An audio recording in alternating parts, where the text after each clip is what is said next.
हरियाणा विधानसभा चुनाव को लेकर हलचल तेज और साथ ही चुनाव को लेकर बीजेपी में बैठकों का दौर जारी। उम्मीदवारों के नाम पर बीजेपी का मंथन और दिल्ली में बीजेपी की छोटी टोली की बैठक जारी है। धर्मेंद्र प्रधान के आवास पर छोटी टोली की बैठक। सीएम नैब सिंह सैनी, सतीश पूनिया, मनोहर लाल मौजूद और मोहनलाल बडोले, विप्लव देव, धर्मेंद्र प्रधान शामिल हैं। बैठकों में टिकटों को लेकर मंथन। थोड़ी देर में जेपी नड्डा के आवास पर बैठक और छोटी टोली की बैठक के बाद बीजेपी के कोर ग्रुप की बैठक भी होगी।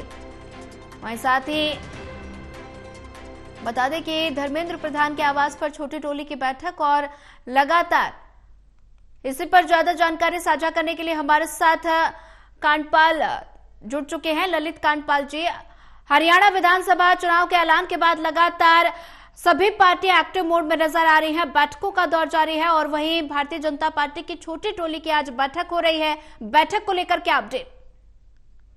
देखिए सोनिया, ये बैठक थोड़ी देर पहले जो है तकरीबन घंटा भर पहले शुरू हुई थी और ये बैठक जो है इसमें लगातार मंथन जारी है। कोर कमेटी की जो मीटिंग होगी इसके बाद जेपी नड्डा के आवास पर, वहां पर जो है जितनी भी सीटों को लेकर पार्टी को मंथन करना होगा वो सीटें सारी लॉक हो जाएंगी। तो यानी कि कुल मिलाकर फिर उसके बाद जो है आखिरी चर्चा केंद्रीय चुनाव समिति में होगी। लेकिन उससे पहले एक ये बैठक हो रही है धर्मेंद्र प्रधान के आवास पर। तकरीबन घंटे भर से ये बैठक चल रही है और बैठक में जो है मोहनलाल बडोली मौजूद हैं, मुख्यमंत्री नैब सिंह सैनी मौजूद हैं, धर्मेंद्र प्रधान के आवास पर हो रही है। इसके अलावा विप्लव देव और मनोहर लाल खट्टर सहित कुछ और नेता भी मौजूद हैं जी। इस बैठक में जो है मुख्य तौर पर कई सीटों पर जो चर्चा रह गई थी उस चर्चा को निपटाया जा रहा है। कई सारे और भी निर्णय लिए जा रहे हैं क्योंकि केंद्रीय चुनाव समिति में जाने से पहले और कोर ग्रुप में जाने से पहले जब ये एक तरह से बैठक होगी, कोर ग्रुप की बैठक होगी, उस कोर ग्रुप की बैठक में केंद्रीय गृह मंत्री अमित शाह और केंद्रीय अध्यक्ष जेपी नड्डा सहित कई और भी बड़े नेता मौजूद रहेंगे। बीएल संतोष भी उसमें मौजूद रहेंगे। तो यानी कि अब जो केंद्रीय नेता हैं वो उनके सामने ये पूरी लिस्ट का परफॉर्मा जाना है। तो इस लिस्ट को यहाँ पर पूरा फाइनल किया जा रहा है। पहले प्रदेश में चुनाव समिति की बैठक हुई, वहां पर फाइनल किया गया। उसके बाद धर्मेंद्र प्रधान के आवास पर भी बैठक हुई, फिर अब धर्मेंद्र प्रधान के आवास पर बैठक हो रही है। हालांकि कहा यह जा रहा था, कल ये भी जानकारी थी कि ये बैठक कल होनी थी, लेकिन कल क्योंकि सीएम के यमुनानगर में सीएम के कई कार्यक्रम लगे हुए थे, उन कार्यक्रमों के चलते जो है ये बैठक आज सुबह से ही शुरू हो गई है।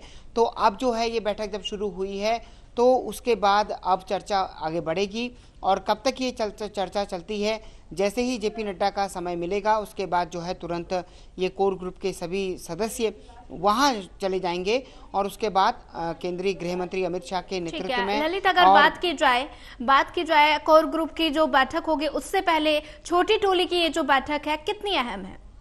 काफी अहम है क्योंकि देखिए जो पैनल बनाया जाना है, क्योंकि अगर आपको याद हो सोनिया, तो तकरीबन जो गुरुग्राम में बैठक हुई थी उस गुरुग्राम की बैठक में मोहनलाल बडोली ने कहा था कि कई मनोहर लाल खट्टर ने भी ये बात कही थी कि कई सीटों पर 4 नाम है, कई सीटों पर 5 नाम है। तो एक तरह से तकरीबन 4 नाम 5 नाम की दुविधा जो चल रही थी उसको अब एक पैरेलल साइज में लेकर आने की बात है। इसके अतिरिक्त कई सीटों पर जो एक तरह से विवाद तो मैं क्या कहूँ, लेकिन कई उस पर जो चर्चा रहती है कि उस सीट पर तय नहीं हो पा रहा है, कई प्रबल दावेदार हैं, किसको तय करना है इसको लेकर जो है, तो कई सीटें ऐसी भी होती हैं हर विधानसभा में, तो हर राज्य की विधानसभाओं में, तो उसको लेकर भी चर्चा हो रही है कि उन पर एक फाइनल किया जाए कि किसको देना है। क्योंकि अगर वहां पर किसी भी एक कैंडिडेट को तय किया जाता है तो उसके बाद ये हो जाता है कि उसमें विवाद ज्यादा बढ़ सकता है, विरोध ज्यादा बढ़ सकता है। ठीक है, तो इन सारी चीजों को देखते हुए जो है सारा मंथन हो रहा है। इसके बाद वो आखिरी मंथन जो है जेपी नड्डा के आवास पर होगा। जी, ललित कांडपाल, ज्यादा जानकारी साझा करने के लिए आपका धन्यवाद।